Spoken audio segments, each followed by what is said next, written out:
Welcome to the Right Advice with Randy and Amber. I'm Randy. And I'm Amber. And today we are going to talk about episode 1 of Willow, the series on Disney+. Warning, there are going to be spoilers throughout this entire thing, so if you haven't seen spoilers. it... The whole episode is spoilers. So if you haven't seen it, you might want to wait until after and then come back and watch this video.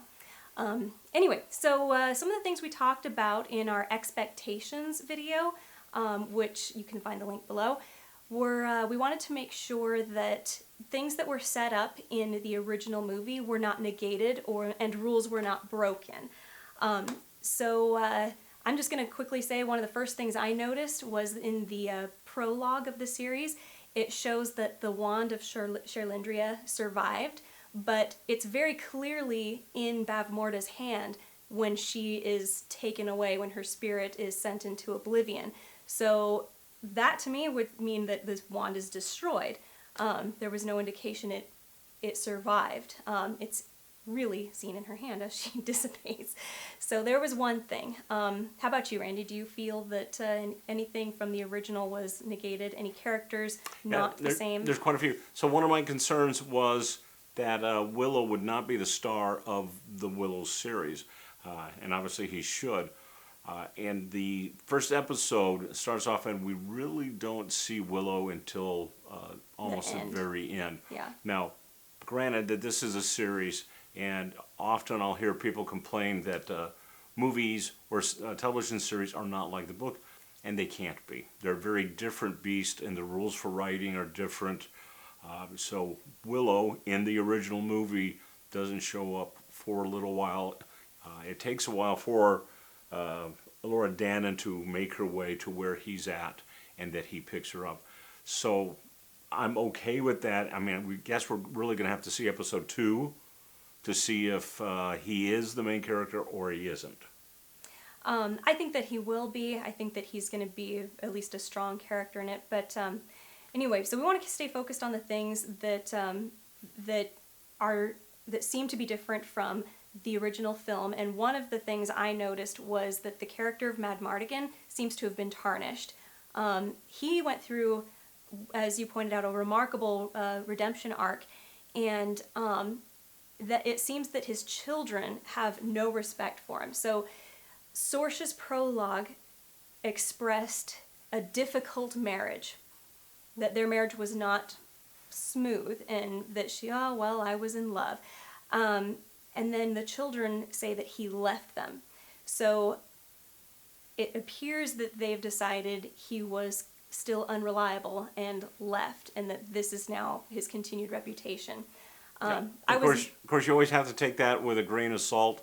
There's how many shows, how many stories have we read or seen where we think a certain person is dead or has run off, and then we find out that that's not the truth, that it's a lie that's being covered up or a misconception. So I guess I wouldn't see, I'll give you that. I don't really see the purpose of that, especially if these are his children. Why would Sorsha want her children to dislike their father, or disrespect their father if he's still an honorable person? It just seems not good. Anyway, let's see. We've also got, what were some other familiar characters? Well, Sorsha, she still seems to be a strong leader. I mean, she was the leader of her patrol. Yeah, I don't see that she's changed. I mean, she wasn't as big a character in the first one. I mean, she's important, but as far as screen time goes, she's not one of the bigger characters. But that being said, she still seems to be very much like her character in the first. Yeah, I liked her. I think that they did a good job with Sorsha. I enjoyed seeing more of her on screen. She wasn't in the same role, so it was difficult to kind of relate and say, okay, this is the same person who was a totally amazing warrior princess. But we did get to see her pick up the sword and fight a little bit in the courtyard battle when the fog rolled in. And that was fun. That was fun. I wish we saw more, though. I feel like she really should have been showcased as an amazing warrior, and we really only saw one moment, one very brief block. But it was nice because it was the mother defending her daughter, so that was good. Let's see, are there any other characters that were familiar to us other than Willow himself? But I feel like that was too brief. We We barely saw him right at the end, and he seemed to just be giving us information on where the story is going to go, so we didn't get much of what his personality is going to be like. And then he revealed, Elora Dannon. And Correct. I was really disappointed with this. He sees Elora Dannon, recognizes her immediately, but does not go to her and reunite with her like a father and a daughter. And that is how he treated her through the entirety of the film, as if she was his child. He said, do you have any love for this child? Yes, I do. And it's obvious through the entire thing, this girl feels like one of his own children. And it was such a dry reunion. I felt like that was it. So good to see you again after so long. That's it. That is an inconsistency between the original film and this. And I don't know if that is because of the directing. I don't know if the actor is tired, just not up to it. But he definitely did not show that enthusiasm in the brief moment we see him that we saw in the first movie. I mean, in the movie, we really believe that he cares for this child and that he is going to protect her no matter what. And in this, it kind of sounded like he was just going through the lines. And I don't want to pick on the actor.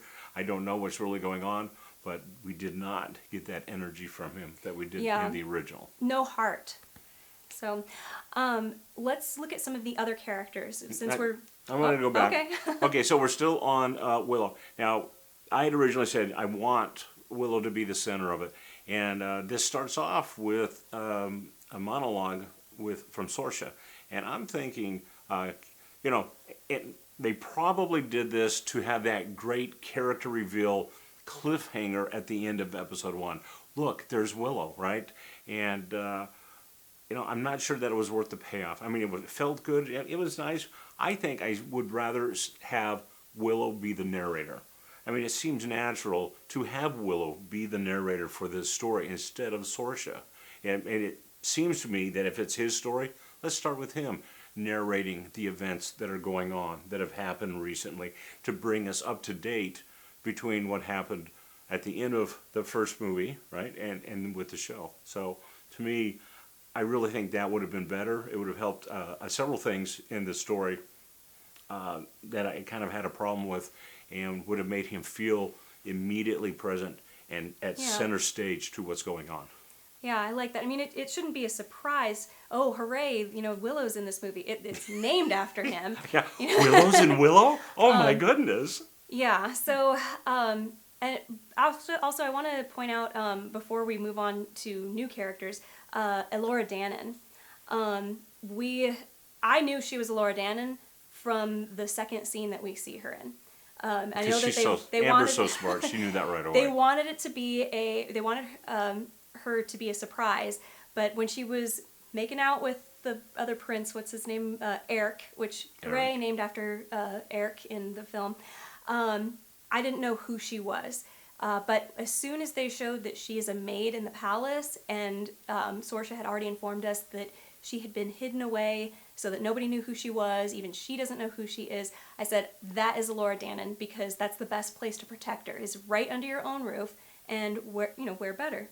Right. So it made perfect sense to me. I had no doubts that it was her, and then as soon as she went through the barrier, everybody in the room that was watching with us was like, oh yeah, that's her. And I would say that I don't like how they've handled Elora Dannon either. I mean, it doesn't feel like the character from the original movie. Even though that character's a baby, there is no traits. You don't project that baby growing up and that this is the person that the baby has turned out to. And they're hiding it from us, right, for a reveal. But I'm not sure that it's worth the payoff. I think it could have been emotionally much more rich if we knew right away. Yeah. Or give us the hints and let the viewer figure it out. Because we like to figure out that this is Elora Dannon. We can tell because of this, right? We like to not be told things. We like to be able to figure them out. And they could have done so much with Elora Dannon's character, right? She seems very insightful in the original movie, right? And in this, not so much. And they did a lot of close-ups on the face. I think, personally, that I would have mirrored that original style and maybe done a little more close-ups on Dove and her expressions and her reactions, and give us a hint that wisdom she had in the original movie is still there as a teenager. Yeah, you really don't see anything magical about her, and I don't think it was, as you said, a worthwhile payoff. I felt like the writers were trying to give us some mystery, but then they gave us the answer right at the very end of episode 1. It was not left as a mystery long enough for us to wonder who is who, and so it just felt like a trick to make us watch episode 1. Anyway, so I think now we should move on to new characters, because there are quite a few. As a matter of fact, the majority of the cast is new. So we have the twins. It's Kit is the daughter, and Eric is the son. So how do you feel about Kit? I find her really unlikable. She's there's a technique in movie telling based on the book Save the Cat, and the idea is that every character that you want the audience to be interested in should have some redeeming trait, something that we like about them. Even the villain should have something, and it doesn't necessarily mean they have to be a bad guy. It just has to be something like, okay, maybe we just respect that trait. We don't like it, we just respect it, and it makes that character interesting. And I didn't see that. So what I get from Kit is she's very spoiled. Spoiled and selfish, doesn't seem to have much care about other people. If they don't want to do what she doesn't want to do, she gets angry and upset and frustrated with them. And I didn't find anything about her interesting or redeemable because she was so unlikable right from the start. I think that if they were trying to go for, this is a young woman who's in a position that she doesn't want to be in, she has to get arranged marriage, you really should have worked on making her somebody that we feel sorry for being in this situation, not angry for. I don't think an audience likes to be angry on behalf of somebody else, but they do like to feel empathetic towards somebody, and she just didn't give me anything to... I had no reason to want better for her. Yeah, because she was just so cruel, not cruel, but she had no care for the feelings of the people around her. She has such a chip on her shoulder about the arranged marriage, and okay, I get it, and that's fine, and it was done very well in, dang it, I can't think of the name of the movie, Redhead, biking... Oh, Brave. Brave, okay, so Brave handles that very well, right? We like that character. There's likable things about that character. It's not a matter of her just pouting because she doesn't want to get married. Well, and I don't blame her. I mean, who really wants to get married, right? So, I mean, that's totally understandable. Yeah, so... He doesn't mean it. Say sorry. Say sorry to your beautiful wife. Sorry, beautiful wife, I didn't mean it. My goodness. And I'm lucky because she's not going to watch the show, so she will not know that I said any of that. So I'm fortunate that way. But yeah, she's not likable. Mm-hmm. Now her brother... I liked him well enough. I did too. I didn't like him in the beginning because I couldn't tell if he really was this ladies' man scoundrel. It was very awkward to have the very first time that we see him being in the middle of a makeout session with a young woman, and then I guess he starts having, not anxiety, but he starts trembling, which I feel is such a cliche way to show, like, oh, he really does feel for her. But everybody around him keeps calling him, a ladies' man. He's out to go get the girls. Who is he hunting next? Right. So I thought it was a little bizarre to have no time seeing him really be the scoundrel, and then suddenly, we get to see that there's someone he encounters where it's different. We're jumping in at the moment where things are different. So it was awkward because we don't have anything to compare to. That's true. But his redeeming, hang on real quick. Okay. The moment that I took an interest in him was in the hall after Kit, his sister, had the big stink in the feast hall or whatever. They're talking to each other outside in the chambers or wherever, and he says, I want to help you because you're my sister and I love you and care for you even though you're kind of a jerk. That was redeeming quality. He has loyalty to his sister, and that is something that it's universal, and I would say it's eternal. It's a thing that you hope never ends because you want siblings to always love each other and be there for each other. So I could get behind that. Right, and I go back to save the cat moment, right, and that's the save the cat moment. So he's redeemed himself. He is roguish, right, and he's a womanizer, but he does love his sister, and so we can forgive him to some extent and like him. We give ourselves permission to like him because he does have a redeeming trait. I will go back to Kit. Okay. So one of the things that this could be is keep in mind who Kit's grandmother is. Yeah. So she's Bavmorda, evil, and in that, Bavmorda really didn't show love for anyone. Yeah. If you weren't useful to Bavmorda, she got rid of you. And she was not tolerant, she was not patient, she was not kind. So I wonder if this could be an early development, kind of a Chekhov's gun, where this is going to become a trait that down the road causes a great amount of problems in the journey. I mean, if I'm writing it, that's what this is. And we're going to see her maybe move. Become the villain? Maybe become the villain. Inch closer Okay. and closer to that. And maybe not the villain. Maybe she'll redeem herself, right? Maybe she'll be halfway down that path and come back.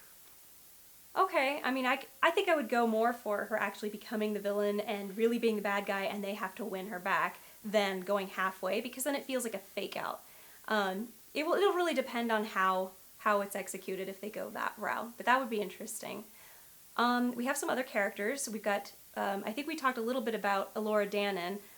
Not much is given on her except that she seems to be a bit forward with how she's feeling. She tells people how she feels. And you should never do that. Should never do that. And I want to bring up a comment. Once we've gone over the main characters, Okay. I want to discuss characters telling each other what they are. But there's also Jade. Jade Okay. is Kit's girlfriend. Also wants to become a knight. Right. So she seems to have a very good goal. She really wants to be the first girl. She wants to serve Galador. Yeah, And she wants to be the first knight. knight. Lady knight. Lady knight. Okay, so I like that. She seems to be a sympathetic character, but so far I'm wondering how she plays into the main story. Maybe she becomes the protector. So we see at the very end Sorsha has a conversation with her, which I wasn't under the impression until that moment that Sorsha and Jade had ever spoken to each other before. So it was interesting for Sorsha to have this personal conversation and say, go and protect her and, tell her to make the right decisions and things like this. But anyway, so that seems to be Jade's character. She is the love interest. I really hope that she does have a bigger role, though, because just being the love interest is not going to be enough for me. Then we have Grayden, who is the Prince of Galadorn, and he is brought into the scene not in a favorable light. He is the man that Kit is going to be forced to marry, but I kind of liked him with the first thing that he said when, she said, why are we getting married? And he says, well, because it's, our duty, and it's to something along the lines of, that we were supposed to protect the country, and this is how we'll do it best. And totally not feeling it. You can tell it's rehearsed. That's probably what his father has said for years and has drummed it into his head, and not at all what what Grayden wants to do. He seems to be an uncertain character for me. That was a trait that I liked, but still we're not sure what's going on with him. So he didn't seem to want to go on the quest to find Eric. He's a wild card. Yeah. We just don't know where he's going with it. His father whispers something to him and then he goes. So he's under the control of his father to some degree and is obedient to him. So that'll be interesting seeing how that develops along the road. But he's funny. I thought he was hilarious. He definitely plays the role of the fool in this series. So it's important to keep in mind that when we're talking archetypes like that, the fool is also represents hidden knowledge. Yes. And we see a hint of that when they get to the gate at the barrier and he's able to read the runes that are on the written on the wall. So he's got some interest in language, at least this particular one. And I have a theory on that. So they have kind of banished magic, and Do they talk about that very much in Just episode Sorsha 1? says that she thought that by making magic illegal and nobody can practice it, that they would be safe. But then she mentions that Willow thought that that was the wrong way to go. So the focus on the kingdom has been to get rid of magic instead of embracing magic and using it to defend against other evil. So I have a thought, and then there's 2 kingdoms. So there's Galador and there's Yeah, Galadorn and Tirzleen. Tirzleen, not great with names.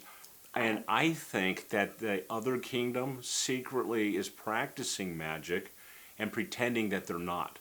And I think I would really Grayson, like that. I think Grayson may be a student of the magics, and that's why he's so quiet and kind of stays back and tries to not be the center of attention and everything. So I'll be interested to see if my guess is right, and he turns out to be maybe a sorcerer in training or something. I mean, I think that would be really cool, and you could do so much with that in the storyline. Yeah, I think that would be fun. I would like to see that. Let's see. We also have. Let's see. We've gone over all of them. Boorman. Oh, yeah, I like I think Boorman. Boorman is definitely the most likable character, and he's the Madmartigan of the story so far. He's more Madmartigan than Madmartigan's children, because we're seeing that he appears to be somebody that Sorsha goes to for advice or comfort or something. She goes to visit him in the dungeon, and we see that they have this personal relationship where she goes to him when she's in need of something. But he's done something bad in the past, obviously, to land him in the jail, the prison, or dungeon. It'd be dungeon in medieval times. And we later find out that there was a debt to be paid. We don't know what the debt is, but that there was some sort of a debt, and he is now going to try to make up for it, and he'll be forgiven of his crimes. Okay, what I liked about this scene is in the original movie, the scenes are tight. So they kind of, as much as possible, they combine purposes for a scene, and then they also they don't tell, they show us, right? And I gotta say that the series is really bad about telling us. But in this scene with Sorsha and, what's it name? Boorman. And Boorman, we get a lot of story not being told. They do talk, but because we see that she goes to him for advice, and we can see she's not angry with him. She doesn't hate him, right? And there's some sort of sense of camaraderie there with him, but she also doesn't seem to trust him. Yeah. Yeah. And he asked, bring me some cake. Yeah, I'm not going to do that, right? So it's a complex relationship, and we can tell by brief snippets of conversation that show us that, instead of telling us like, oh, I don't trust you. Well, that's because I betrayed you in the past. Yeah, we don't have that. We have very short, to the point conversation that tells a story with the conversation and tells a story by just observing how they interact. And that's beautiful storytelling, that's beautiful movie making, and that's a great scene. In fact, it might be my favorite scene in episode 1. Yeah, I thought it was the most interesting for sure. I definitely wanted to know who this man was, and I felt like I knew what his personality was just from their very brief interaction. I also felt like I knew the basics of his relationship with Sorsha, that this is somebody that she trusts but also doesn't trust. So it was an interesting conflict in that moment. I think, are we done with characters? I'm done with characters. Okay, so there's just one comment I wanted to make on characters, and you already made this, is that immediately all of these teenager characters are telling us who they are. In the fight scene the very first fight scene between Kit and Jade, Kit is saying, "Oh, you adapt so well, Jade," and Jade is saying, "Well, you're skillful and talented and skillful," and rather than us just seeing this out of them, they are telling each other how they are, and then when they describe the brother, they say, "Oh, who is he hunting now?" So it really felt like the characters are telling each other who they are and how they feel. I think they should have just hung signs around their neck like, I'm the fill in the blank and everything, because that's exactly what they were doing with dialogue, and that's so clumsy. And it's obvious that the writers can be succinct and clever and really compact with what they're doing. But this first part doesn't feel like that at all. It's No. the clumsiest. I'd say the first 20 minutes are the clumsiest part of the show. Just, I wanted to turn it off. I gotta say that I wanted to turn it off at that point because it was just so clumsy. I'm glad that we stuck around and watched the whole thing because I felt that it got better as it went along. Let's look at plot now. So that was, I All right. believe, the next thing that we were hoping.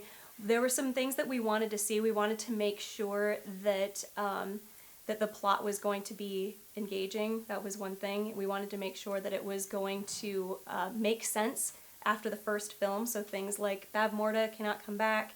They kind of had a conversation between Sorsha and Kit, where it sounded like she was saying that the power of Madmartigan could still be alive, except, you know, maybe it's alive in their blood. You know, oh, we have the potential for evil in us, so be careful with that. I think that they didn't go in any of the directions that we were really looking at, with the exception of a child has been taken at the beginning. So we mentioned that before in what we would like to see, was that what if a child is taken at the beginning and the mission is to go and find them. And that's exactly what ended up happening. So And that is engaging. yeah. I do want to see them go after Eric, and I do want to hopefully see him brought back because I did like him. Yeah. Right. And yeah, so good on that. We do have that. We do have a plot. Yeah, we definitely have a plot. Now, it took a little while to get rolling, though. Honestly, I didn't feel anything until the attackle of the castle. the attackle. That, to me, is the start of the story. So in the original Willow, it starts out with the baby is born, and immediately you're in a chase scene because the baby is knocked out of the castle and trying to get away from the dogs. It's intense immediately. This is not intense until that night when the 4 Gales show up and attack. That was it. So it wasn't until then that something important happened. Everything leading up to that I felt was really trivial. Even the arranged marriage matter, because I didn't care so much for the girl who was the one who had the most problems with this arranged marriage, it felt trivial. It felt like this is nonsense. These are teenage problems, you know? I just didn't care about it. Whereas in the original Willow, it was, this is, darkness is covering the land and this is the only hope to save them, is this baby. Right. The plot was really tight, and it's not as tight here. I mean, one technique could have been to have the abduction immediately, and it opens with the abduction.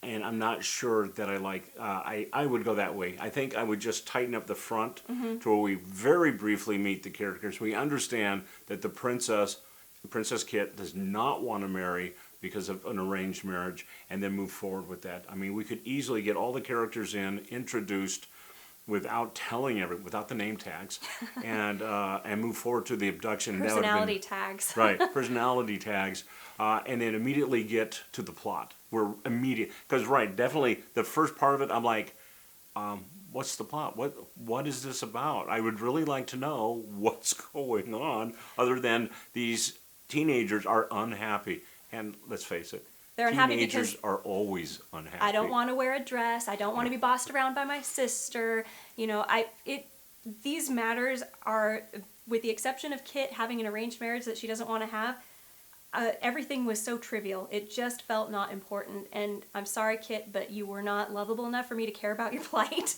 So there's that. Now, I see that you could do something with that. I mean, I can definitely see that we have royalty, aristocrats. They are rich and spoiled and have what they want. And I can see class warfare with Dove, which is Elora Dannon, and she's a maid, right?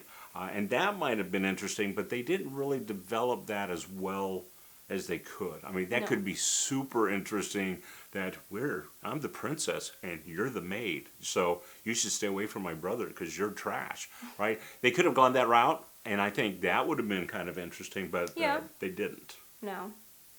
All right, so is there anything else we want to go over with plot? Because it's hard to even say much about it because we saw so little of the plot starting out. I'm good. Go get Eric. All right, so we're going to talk now finally about the aesthetic of the show. The aesthetic is definitely different from the original movie, and I expected it to be a little bit different because evil has been conquered and it's been a time of peace. At least that's what was left at the end of the movie. We saw Tir Asleen at the end looking restored and beautiful. So I was pretty happy to see Tir Asleen again. It looked just like it did in the movie. The front and the towers looked all the same. I don't know what you call them. The pointy things at the top. Parapets. Yes. I liked that. But it all felt a little bit too, I don't know, it felt a little bit too like open plains and green, and the sky was very bright, overexposed. I'm kind of a snob when it comes to lighting in the movies. I like it to feel more organic, and this felt like I was looking at an overexposed film. Yeah, as far as the landscapes go, I felt like they could have done better. And you pointed this out a few times last night when we watched this, that they didn't really show the big landscapes very often. They kept the camera mainly on the main people, and that's fine, but there was a long sequence of journeying where we didn't get to see the beautiful countryside, and honestly, I don't think it would have cost much more to just have some B-roll shot of beautiful landscapes in New Zealand, and I think Spain, or there's some other interesting places they went to film the original movie. I don't think it would have been too difficult to insert that so you get the feeling that they're somewhere grand. Yeah, you would think with their budget, they could probably pop for one or two of those. Yeah, I think they could have. And I got sick of it looked like weird rocky terrain, but also lots of green. I don't know. I kind of got tired of that. We saw so much of it. So I'm glad that they ended up in the forest at the end. Hopefully we'll see more interesting terrain coming up.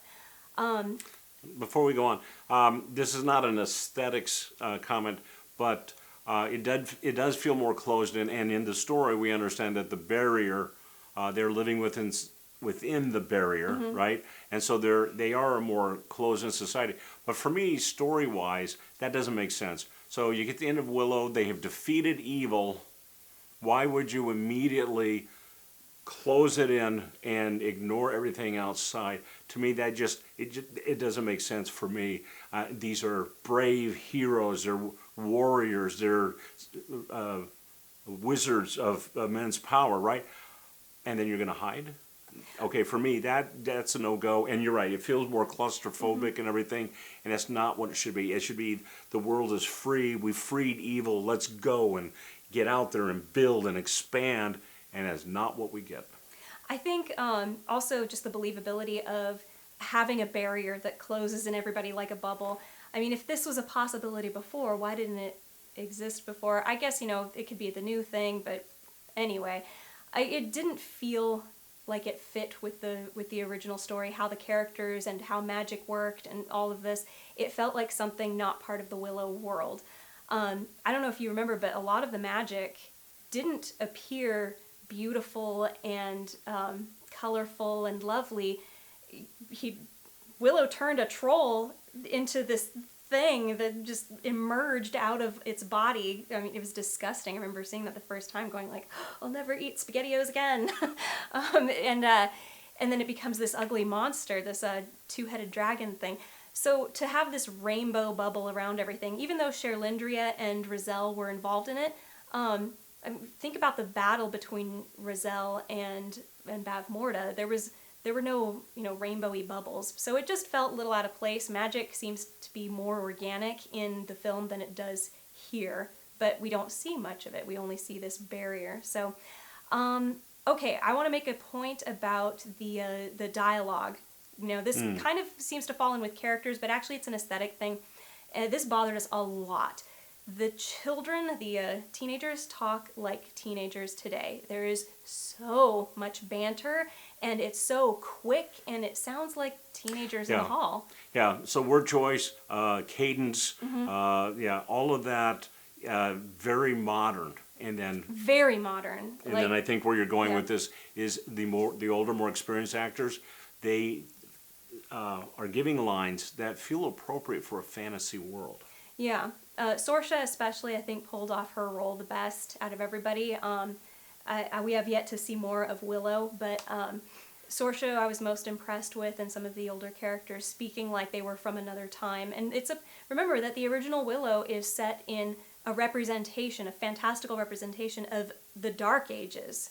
So I'm going to move now onto fashion, and you don't have to make comments if you don't want to. But I was so upset with the costumes, and it just did not look medieval anymore. I mean, everything in the original film looks homespun. Even Sorsha and Madmartigan at the very end, when they're dressed in their final, we've done it, we've won the war, and everything's going to be great. Things look homespun. Everything that we saw, I mean, the dress that Kit wears to the wedding the feast before the wedding, I was like, is this like some sort of a prom dress? It was a mermaid cut. It did not evoke medieval times at all. And I know it's supposed to be a fantasy, but honestly, the outfits in the first film looked way more medieval than this. And I think you should try to stick with that. Fashion did not change drastically before in medieval ages. Before telecommunication. It did not change quickly. It changed very, very slowly by the dynasty, from what I understand. So you want to make sure that that you represent maybe a very tiny progression. Now, you pointed out, and I didn't even notice it until you pointed it out, and then I couldn't stop seeing it, oh, no way. Never mind. Okay, so that'll be the next That'll be the next one, the next episode. We'll talk about that. But, so I was displeased with the outfits. Willow is wearing what looks like a safari vest at the end, and Nope, that's next episode. no, too. that was at the end of this. Is He's it? Okay. wearing a safari vest. It's pockets of that sort. Or a fisherman's vest. Yes, a fisherman's vest. Either way, yeah. It did not feel medieval. It did not feel like this is a wizard or a questing, a questing medieval person. I don't know what you say. But anyway, so I was upset with that. I felt like it could have been done so easily, and there was no attention to that. Another aesthetic. I was only impressed with the themes, the musical themes from the original that I could hear. Other than that, I don't remember the music at all. And that was a little disappointing. I know it's a TV show, but lots of TV shows have pulled off excellent soundtracks, and they didn't come up with a musical theme, a memorable theme. And I know that Rings of Power, one of the points that most of the people I've heard that review it and critique it, they talk about that is a highlight of that show. Yeah, the music is good. The music is excellent. Yeah, I thought the music is good. I didn't think it was excellent, but I thought it was definitely up there. It was good. And this, not memorable at all. And then, of course, to end on a pop song, it was did you catch that the credits, I mean, of course you must have. No, I didn't. That bothered me so much, because nothing is going to date your film more than putting some, current trendy music right at the end over the credits. I mean, go back and watch some of the old Disney Renaissance movies and listen to the music that goes over the credits. You'll cringe. You'll be like, oh my gosh, this is so early 90s. Yeah, anyway, so there was that. All right, I'm trying to think if there was anything else we should go over before. I don't think so. I think we've done it. I think we're done with episode 1. But anyway, so we hope you enjoyed this. I think Randy and I both are still looking at this with an open mind. I have definitely, I think, a little bit more disappointment than satisfaction. Randy, how about you? Okay, I'm gonna rate it. I'm Okay. gonna give this like a 6 out of 10, and I'm gonna have to come up with like a 6 out of 10 what, like bags of popcorn or whatever. But I'm gonna give it about a 6 out of 10. I enjoyed the second half of it. I really did not enjoy the beginning of it. Up front, I didn't enjoy it. But when we see Willow, I cheered, and there was a lot about it. I mean, Boorman is really interesting, and so is Grayson. Mm-hmm. And then Sorsha, excellent. I mean, a lot of great performances by Joanne Wally, and so there was a lot to like about the show, and hopefully it will get better as it goes forward. I think for me, I would give it a 4 out of 10, only because I felt like it wasn't quite, it wasn't believable as the next step of the world of Willow for me. And I think that if this was a standalone series, if I had never heard of the movie Willow, I don't think it would have intrigued me, because it was so draggy in the beginning. So. Yeah, I have to admit, right? If it wasn't me looking forward to seeing Willow and seeing all the stuff that I've seen on the previews, Yeah, I don't think I'd have made it past minute 10. I would have like, no, I don't want to hear whiny teenagers complain about really insignificant problems when there's world hunger, and everything else. So I agree with you on that. All right, so that's it for our examination of episode 1 of the Willow series on Disney+. I hope that you will like and subscribe and check back later for our review of episode 2. And leave comments. So, do you think we're right? Or are we totally wrong? I mean, you can say something before you watch the episode, something after you watch the episode, or both. We would really like to hear what you like about Willow, the series, and we'd like to hear about what you like about our show and where you'd like to see us go forward with it. Catch you later.